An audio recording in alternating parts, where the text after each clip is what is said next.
Halo kawan cerita. Setiap kali aku bikin video, aku selalu penasaran, siapa saja sih yang nemenin aku di sini? Dari Sabang sampai Merauke, pasti ada cerita unik dari kalian semua.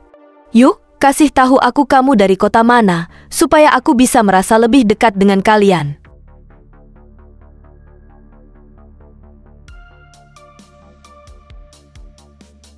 Di sebuah desa kecil yang terhampar di antara petak-petak sawah hijau dan perbukitan yang membiru di kejauhan, hiduplah seorang pemuda bernama Bayu. Usianya baru menginjak 20 tahun. Usia di mana banyak pemuda lain seusianya tengah mengejar mimpi di bangku kuliah atau baru memulai petualangan mencari jati diri. Namun bagi Bayu, pundaknya telah lama memikul beban yang jauh melampaui usianya. Ia adalah anak sulung dari 3 bersaudara dan sejak 5 tahun silam ia menjelma menjadi kepala keluarga sekaligus tulang punggung bagi kedua adiknya yang masih sangat kecil. 5 tahun yang lalu, langit di atas rumah sederhana mereka seolah runtuh. Ibunya, wanita lembut yang menjadi pelita dalam hidup mereka, menghembuskan nafas terakhirnya tepat saat melahirkan adik bungsu Bayu. Duka yang mendalam menyelimuti keluarga kecil itu. Bayu yang saat itu baru berusia 15 tahun dipaksa menelan kepahitan dan tumbuh dewasa dalam semalam.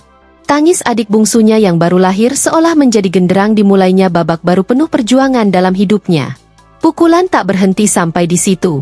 Tak lama setelah kepergian sang ibu, ayah Bayu, pria yang seharusnya menjadi sandaran, memilih jalan lain. Ia menikah lagi dengan wanita lain dan meninggalkan rumah. Meninggalkan Bayu dan kedua adiknya dalam ketidakpastian.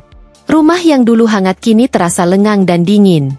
Tanggung jawab untuk menghidupi dan merawat kedua adiknya sepenuhnya jatuh di pundak Bayu yang masih begitu muda. Dunia pendidikan terpaksa ia tinggalkan. Ijazah paket C menjadi batas akhir perjalanannya menimba ilmu formal. Biaya menjadi tembok penghalang yang tak bisa ia tembus. Mimpi untuk melanjutkan sekolah memakai seragam putih abu-abu seperti teman-temannya terkubur dalam-dalam demi sesuap nasi untuk adik-adiknya. Sejak usia belia, bahkan sebelum ibunya tiada, Bayu sudah akrab dengan lumpur sawah dan terik matahari. Ia bekerja sebagai buruh tani serabutan, menawarkan tenaganya kepada siapa saja yang membutuhkan, dari mencangkul, menanam padi hingga memanen. Upahnya tak seberapa, seringkali hanya cukup untuk makan hari itu. Namun Bayu tak pernah mengeluh. Setiap fajar menyingsing, bahkan sebelum kokok ayam jantan terdengar jelas, Bayu sudah terjaga. Ia menyiapkan sarapan seadanya untuk adik-adiknya, memastikan mereka bersih dan rapi sebelum ia berangkat bekerja. Tatapan mata polos kedua adiknya menjadi sumber kekuatan terbesarnya. Senyum mereka adalah bahan bakar yang membuatnya terus melangkah, meski kakinya seringkali terasa lelah dan punggungnya nyeri menahan beban. Di mata para tetangga dan penduduk desa, Bayu dikenal sebagai pemuda yang luar biasa. Ia pekerja keras yang tak kenal lelah. Tenaganya seolah tak pernah habis meski tubuhnya kurus. Kesopanannya dalam bertutur kata dan bersikap membuatnya dihormati meskipun status sosialnya rendah. Di tengah himpitan ekonomi dan kerasnya hidup, Bayu tak pernah meninggalkan kewajibannya sebagai seorang hamba. Ia rajin beribadah, salat 5 waktu tak pernah ia tinggalkan. Di surau kecil di ujung desa, ia sering terlihat menunduk dalam doa, memohon kekuatan dan kemudahan rezeki untuk keluarganya. Hari-hari Bayu berlalu dalam ritme yang monoton. Bekerja di sawah atau ladang orang lain dari pagi hingga petang. Pulang dengan tubuh letih, mengurus adik-adiknya, memastikan mereka makan dan tidur nyenyak, lalu beristirahat sejenak sebelum kembali menyambut fajar dengan rutinitas yang sama. Ia melihat teman-teman sebayanya berkumpul, bercanda tawa atau merencanakan masa depan. Namun Bayu hanya bisa tersenyum tipis dari kejauhan. Dunianya adalah sawah, rumah sederhana, dan kedua adiknya. Masa depan baginya adalah memastikan adik-adiknya tidak kelaparan esok hari. Ia adalah nahoda di kapal kecil keluarganya, berlayar di tengah badai kehidupan dengan bekal ketabahan dan doa, tak pernah tahu bahwa takdir tengah menyiapkan sebuah pertemuan yang akan mengubah arah hidupnya secara drastis. Di sisi lain desa, berdiri megah sebuah rumah besar yang menjadi buah bibir sekaligus simbol kemakmuran. Dindingnya tinggi menjulang, dicat putih bersih, dengan taman asri yang terawat rapi mengelilinginya. Rumah itu adalah kediaman Bu Melati, seorang janda kaya raya yang namanya begitu terpandang di seantero desa, bahkan hingga ke kota kecamatan. Lebih dari 10 tahun sudah ia hidup sendiri setelah kepergian suaminya, seorang pengusaha sukses yang mewariskan harta melimpah. Hidup Bu Melati tampak sempurna di mata orang lain. harta berlimpah, status sosial tinggi, dan paras yang masih menyisakan kecantikan di usianya yang mungkin menginjak akhir 40-an atau awal 50-an. Namun di balik kemewahan dan kesibukannya mengelola aset peninggalan suaminya serta seringnya ia menghadiri acara-acara sosialita, ada ruang hampa yang menganga di hatinya.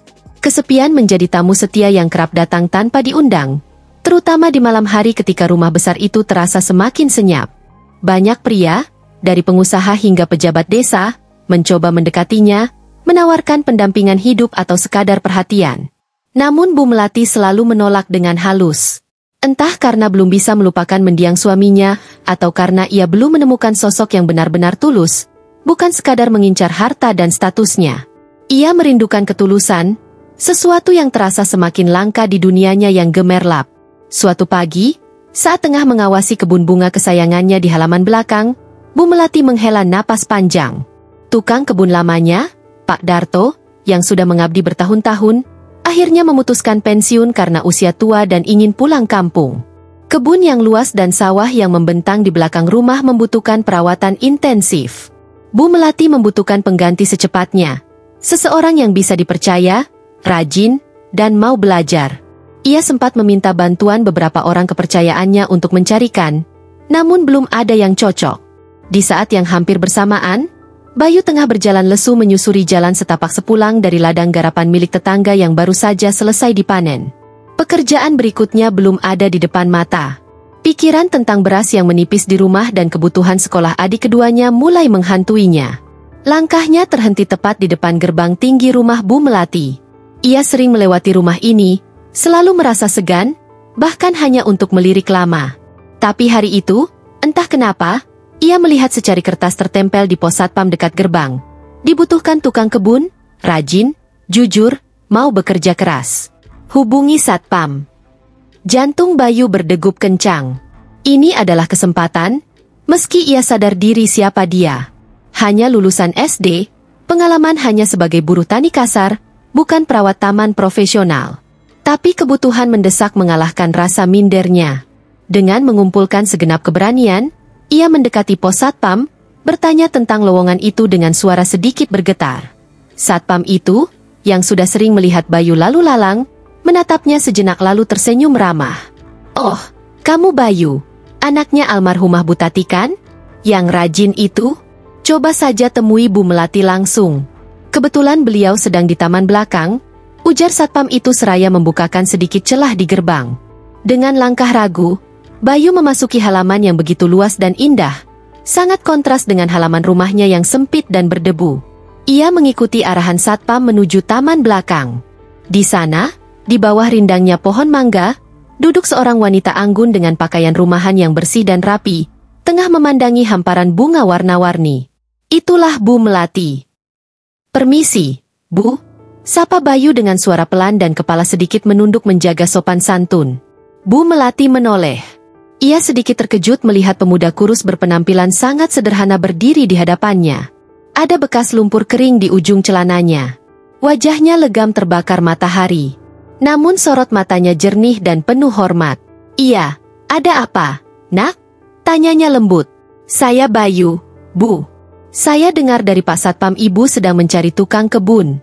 Saya ingin melamar pekerjaan itu, Bu," ucap Bayu memberanikan diri menatap sekilas. Bu Melati mengamatinya dari ujung rambut hingga ujung kaki. Bukan penampilan yang membuatnya terkesan, tapi cara Bayu berbicara. Kesopanannya yang alami dan sorot mata yang menunjukkan kejujuran serta kemauan keras. Ia pernah mendengar cerita tentang Bayu dari beberapa warga desa, tentang perjuangannya menghidupi adik-adiknya setelah ditinggal orang tua. "Kamu Bayu yang itu ya? Yang jadi tulang punggung keluarga?" tanya Bu Melati memastikan. Bayu mengangguk pelan, sedikit malu. "Iya, Bu. Pengalaman saya biasa bekerja di sawah, Bu. Mencangkul, menanam, menyiangi rumput, panen. Kalau merawat taman bunga seperti ini, terus terang saya belum terlalu ahli, Bu. Tapi saya mau belajar dan bekerja keras," jawab Bayu jujur. Kejujuran Bayu justru menyentuh hati Bu Melati. Ia melihat potensi di balik kesederhanaan itu. "Baiklah, Bayu. Saya hargai kejujuranmu. Saya akan memberimu kesempatan. Mulai besok pagi kamu bisa datang ke sini. Nanti akan saya ajari apa saja yang perlu kamu kerjakan. Putus Bu Melati dengan senyum tipis. Mata Bayu berbinar. Rasa syukur membuncah di dadanya. Terima kasih banyak, Bu Melati. Saya akan bekerja sebaik mungkin. Ucapnya tulus, hampir tak percaya dengan keberuntungannya. Keesokan harinya, Bayu datang pagi-pagi sekali, lebih pagi dari waktu yang ditentukan. Ia memulai babak baru dalam hidupnya. Bekerja di lingkungan yang jauh berbeda. Awalnya ia canggung, takut salah memegang gunting tanaman atau merusak bunga mahal. Namun Bu Melati ternyata sangat sabar. Ia turun langsung ke kebun, mengajari Bayu cara memangkas dahan yang benar, mengenali jenis-jenis pupuk, hingga teknik menyiram yang tepat agar tanaman tumbuh subur. Bayu menyerap semua ilmu itu dengan cepat. Ketekunannya sebagai buruh tani ternyata menjadi modal berharga. Tangannya yang terbiasa memegang cangkul kini mulai terampil merawat keindahan. Hari demi hari, minggu demi minggu berlalu. Bu Melati semakin sering menghabiskan waktu di kebun. Bukan hanya untuk mengawasi tapi juga untuk berinteraksi dengan Bayu. Ia melihat Bayu tidak pernah mengeluh meski pekerjaan berat. Ia melihat Bayu selalu menundukkan pandangan jika berbicara dengannya, menjaga adab. Suatu kali, dompet kecil Bu Melati terjatuh di dekat rumpun mawar tanpa ia sadari. Bayu menemukannya dan segera mengembalikannya utuh tanpa kurang 1 sen pun. Kejujuran itu semakin mengukuhkan kepercayaan Bu Melati. Dari obrolan ringan di sela-sela istirahat, Bu Melati mulai memahami lebih dalam tentang perjuangan Bayu, tentang adik-adiknya, tentang mimpinya yang terkubur. Rasa iba perlahan berubah menjadi simpati yang mendalam, lalu berkembang menjadi kekaguman. Ia kagum pada keteguhan hati pemuda itu, pada tanggung jawabnya yang besar, pada akhlaknya yang mulia di tengah kemiskinan. Di mata Bu Melati, Bayu bukan lagi sekadar tukang kebun. Ia adalah sosok pemuda langka yang memancarkan ketulusan. Sesuatu yang selama ini ia cari dan rindukan. Benih-benih perasaan yang berbeda, yang lebih hangat dari sekadar hubungan majikan dan pekerja, tanpa sadar mulai tumbuh di hati sang janda kaya raya itu. Ia mulai berpikir mungkin ia bisa melakukan lebih banyak untuk pemuda ini, membantunya meraih masa depan yang lebih cerah. Bukan hanya sekadar memberinya pekerjaan. Kerja keras Bayu di kebun Bu Melati tak hanya sebatas merawat bunga dan memangkas rumput. Melihat potensi dan ketekunan pemuda itu, Bu Melati mulai mempercayakan tanggung jawab yang lebih besar. Ia memiliki beberapa petak sawah warisan suaminya dan sebidang kebun yang cukup luas di belakang rumah mewahnya, yang selama ini hasilnya biasa-biasa saja karena dikelola oleh pekerja harian yang kurang terampil. Bayu, panggil Bu Melati suatu sore saat mereka beristirahat di saung kecil di tepi sawah. Selama ini kamu bekerja sangat baik di taman. Saya lihat tanganmu itu dingin. Tanaman apa saja yang kamu sentuh jadi subur? Bayu hanya tersenyum malu, menunduk. Alhamdulillah, Bu. Mungkin karena tanahnya memang bagus. Tanah bagus kalau tidak diolah dengan benar ya sama saja, sahut Bu Melati. Saya punya sawah dan kebun ini. Mau tidak kamu bantu saya mengelolanya? Bukan hanya bekerja, tapi benar-benar mengelola. Saya akan ajari kamu cara saya dulu diajari almarhum suami saya, dari memilih bibit unggul, mengolah tanah yang benar, sampai mengatur irigasi. Tawaran itu bagaikan mimpi bagi Bayu. Ini bukan lagi sekadar pekerjaan buruh, tapi sebuah kepercayaan untuk mengelola aset. Saya mau sekali, Bu Melati. Saya akan belajar sungguh-sungguh. Jawabnya penuh semangat. Maka dimulailah babak baru pembelajaran bagi Bayu. Bu Melati menjadi mentor yang sabar dan telaten. Ia tak segan turun langsung ke lumpur sawah, menunjukkan cara mencangkul yang efektif agar tanah gembur merata. Ia mengajari Bayu mengenali tanda-tanda kesuburan tanah, kapan waktu yang tepat untuk menabur benih, dan bagaimana cara melindungi tanaman dari hama tanpa menggunakan terlalu banyak pestisida kimia. Lebih dari itu, Bu Melati juga berbagi ilmu tentang tantangan alam. Lihat, Bayu, katanya suatu hari sambil menunjuk kebun yang tanahnya mulai retak karena kemarau panjang. Kalau musim kering begini, kita tidak bisa hanya mengandalkan hujan. Kita harus pintar mengatur air dari sumur bor, memilih tanaman yang tahan kekeringan, atau membuat sistem pengairan tetes sederhana. Bayu menyimak dengan saksama, mencatat dalam benaknya setiap detail. Ia bertanya jika tidak mengerti dan mempraktikkan langsung apa yang diajarkan. Tangannya yang dulu hanya terbiasa mengikuti perintah kini mulai berpikir dan berinovasi. Saat musim hujan tiba, tantangannya berbeda lagi.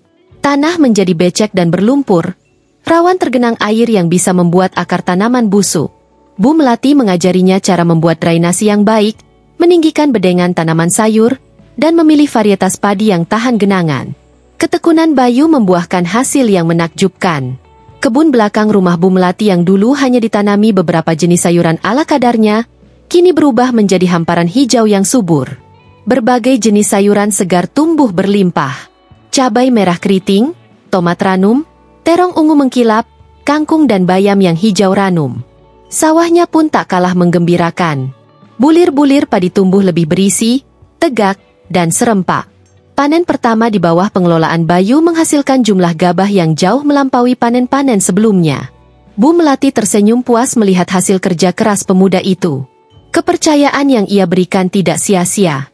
Seiring waktu berjalan dan keberhasilan demi keberhasilan kecil mereka rayakan bersama di kebun dan sawah, hubungan antara Bayu dan Bu Melati semakin akrab, melampaui batas formalitas majikan dan pekerja. Bu Melati seringkali meminta Bayu menemaninya makan siang di teras belakang, menyajikan hidangan lezat yang jarang Bayu nikmati. Mereka berbincang tentang banyak hal, tidak hanya soal tanaman dan pertanian. Bu Melati mulai bertanya tentang kabar adik-adik Bayu, tentang kesulitan apa yang sedang dihadapi, tentang cita-cita kecil mereka. Bayu, meskipun masih menjaga sopan santun dan rasa segan, perlahan mulai merasa lebih nyaman. Ia melihat Bu Melati bukan hanya sebagai atasan, tapi juga sebagai sosok ibu atau kakak yang peduli. Bagi Bu Melati, kehadiran Bayu mengisi kekosongan yang selama ini ia rasakan. Melihat semangat kerja Bayu, ketulusannya yang tanpa pamrih, kesopanannya yang tak dibuat-buat, dan transformasinya dari buruh tani lugu menjadi pengelola kebun dan sawah yang andal membuat hatinya menghangat. Ia seringkali mendapati dirinya tersenyum sendiri saat melihat Bayu tengah serius mencangkul atau telaten menyirami tanaman.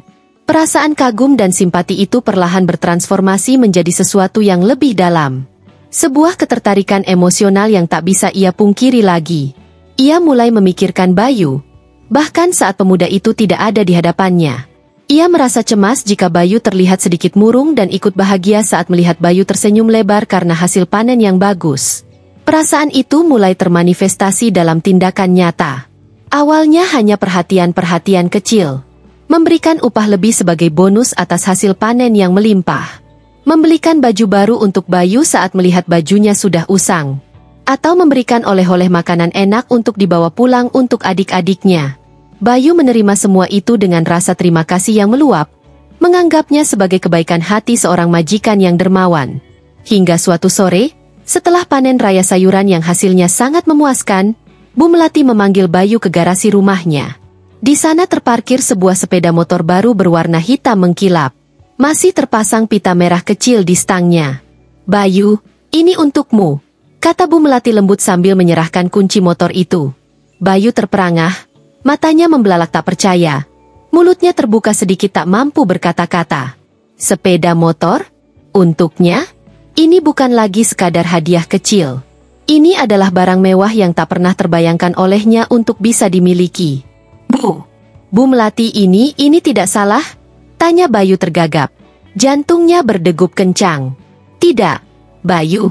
Ini untukmu. Anggap saja ini bonus tambahan atas kerja kerasmu selama ini.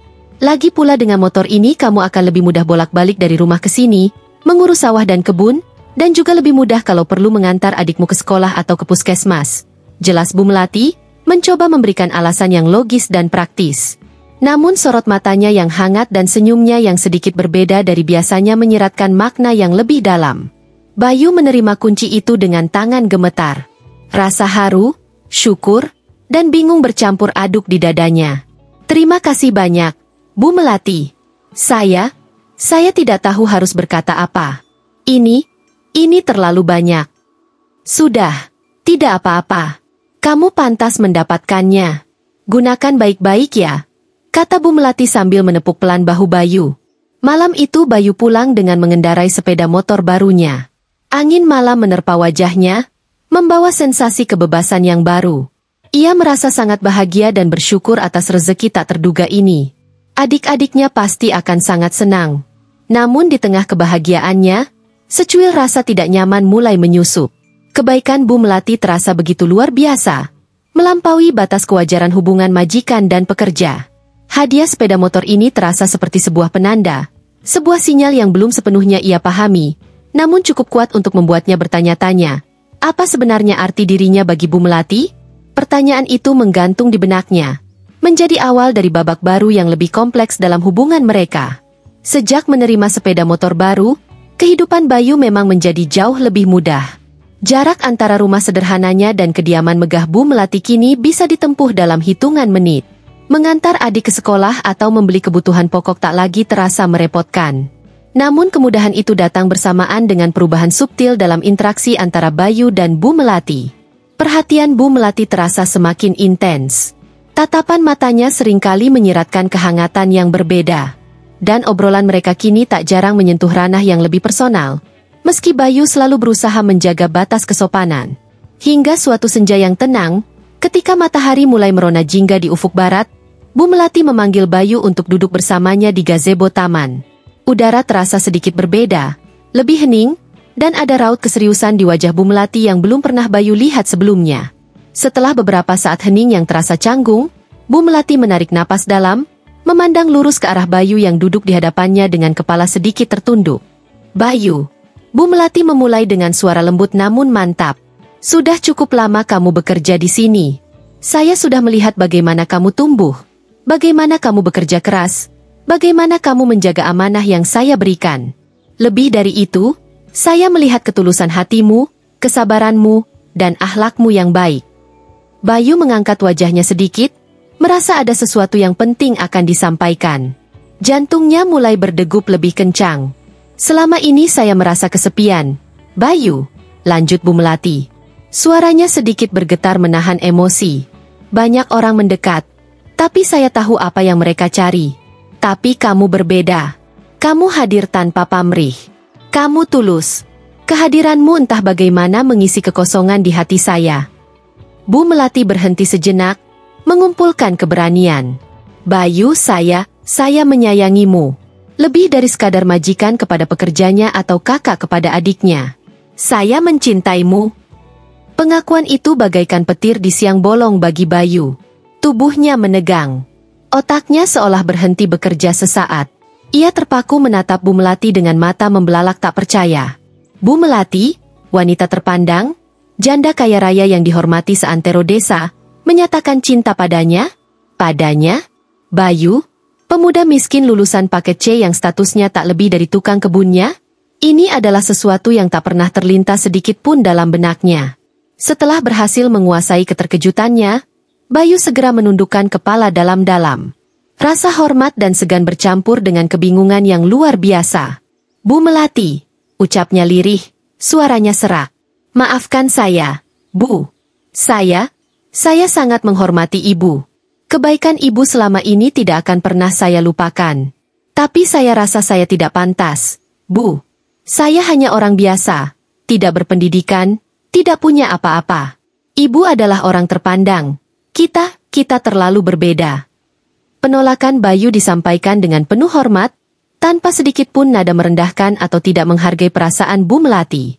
Ia menjelaskan ketakutannya. Takut mengecewakan Bu Melati, takut dianggap hanya mengincar harta, takut menjadi bahan gunjingan orang sedesa.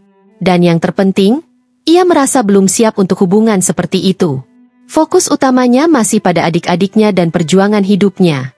Bu Melati mendengarkan penolakan itu dengan hati yang sedikit terluka. Namun ia bisa memahami alasan Bayu. Ia melihat ketulusan dalam penolakan itu. Bukan sebuah penolakan karena tidak suka, melainkan karena rasa rendah diri dan ketidakpercayaan akan keadaan. "Saya mengerti perasaanmu, Bayu," sahut Bu Melati lembut. "Saya tidak memaksamu, tapi saya harap kamu tahu bahwa perasaan saya tulus, tidak memandang status atau latar belakangmu. Saya melihat dirimu apa adanya." Malam itu dan beberapa hari berikutnya, Bayu dilanda kegalauan hebat. Pernyataan cinta Bu Melati terus terngiang di telinganya. Ia merenung panjang di pematang sawah di bawah bintang-bintang. Bahkan saat salat malam, ia memohon petunjuk. Ia memikirkan kembali semua kebaikan Bu Melati, kesabarannya mengajarinya, kepercayaannya yang begitu besar, perhatiannya yang tulus. Ia sadar Bu Melati memang wanita yang luar biasa baik hati. Di sisi lain, bayangan perbedaan usia, status sosial, dan gunjingan orang-orang membuatnya gentar. Namun menolak begitu saja seorang wanita yang telah begitu berjasa dan tulus padanya juga terasa salah. Setelah melalui pergulatan batin yang panjang, Bayu memberanikan diri menemui Bu Melati lagi. "Bu Melati," katanya dengan suara mantap namun tetap sopan. "Setelah saya pikirkan baik-baik, saya tidak bisa langsung menerima perasaan ibu seperti yang ibu harapkan.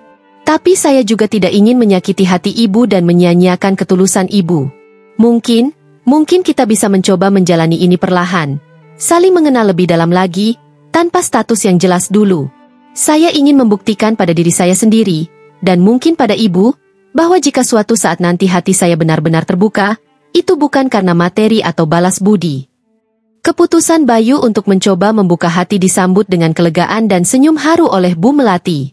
Ia menghargai kejujuran dan kehati-hatian Bayu. Sejak saat itu, hubungan mereka memasuki fase baru. Mereka menjadi lebih dekat, lebih sering berbagi cerita dan pemikiran.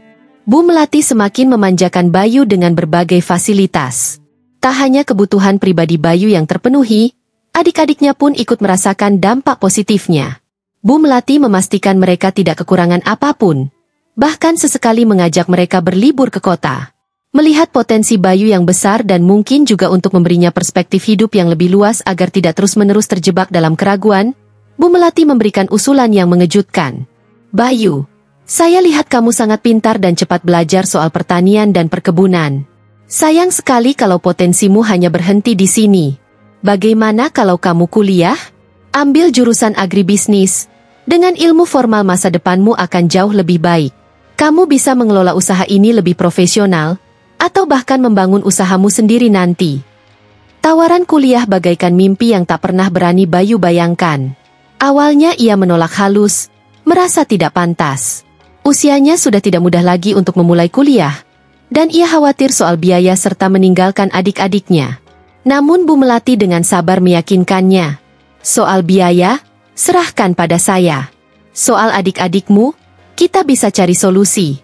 Mungkin mencari pengasuh yang bisa dipercaya selama kamu kuliah. Ini demi masa depanmu, Bayu. Saya ingin melihatmu berhasil."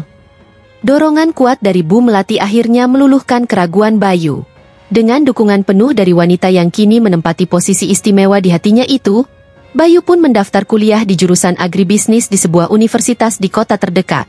Dimulailah babak baru dalam hidupnya sebagai seorang mahasiswa. Setelah melalui proses pendidikan, pendewasaan diri, dan berbagai ujian hati, Bayu akhirnya lulus kuliah dengan nilai yang membanggakan. Ia kembali ke desa bukan lagi sebagai Bayu si buruh tani lulusan SD, tapi sebagai Bayu sarjana agribisnis yang lebih matang dan percaya diri. Ia menemui Bu Melati bukan lagi dengan kepala tertunduk karena segan, tapi dengan tatapan mantap seorang pria yang telah menemukan keyakinan hatinya. "Bu Melati," ucap Bayu suatu sore di tempat yang sama di mana cinta itu pertama kali dinyatakan. "Selama ini saya banyak ragu, banyak bertanya pada diri sendiri. Tapi setelah semua yang saya lalui, saya sadar perasaan saya untuk ibu itu nyata. Bukan karena kenyamanan, bukan karena balas budi. Saya mencintai ibu karena diri ibu apa adanya, karena kebaikan hati ibu, karena ibu telah memberi saya kesempatan untuk menjadi lebih baik. Saya siap, Bu, jika ibu masih mau menerima saya untuk merencanakan masa depan bersama." Air mata haru mengalir di pipi Bu Melati. Penantian dan keyakinannya selama ini tidak sia-sia. Ia meraih tangan Bayu yang kini terasa lebih kokoh. "Saya selalu percaya padamu, Bayu, dan saya tidak pernah berubah pikiran." Mereka berdua tersenyum, menatap masa depan dengan penuh harapan. Tak ada lagi keraguan yang membayangi. Bu Melati kemudian mengusulkan, "Bagaimana kalau kita wujudkan rencana kita setelah kamu benar-benar siap menata karirmu sebentar? Mungkin setelah kamu lulus ini, fokus dulu mengembangkan usaha kita bersama. Nanti kita bisa menikah." Bayu mengangguk setuju. Usulan itu terasa bijaksana. Yang terpenting kini mereka berdua tahu kemana arah tujuan hati mereka. Kisah cinta yang dimulai dari kebun sederhana itu kini siap bersemi menuju jenjang yang lebih serius. Membuktikan bahwa ketulusan dan kerja keras mampu melampaui batas usia, status sosial, dan keraguan hati.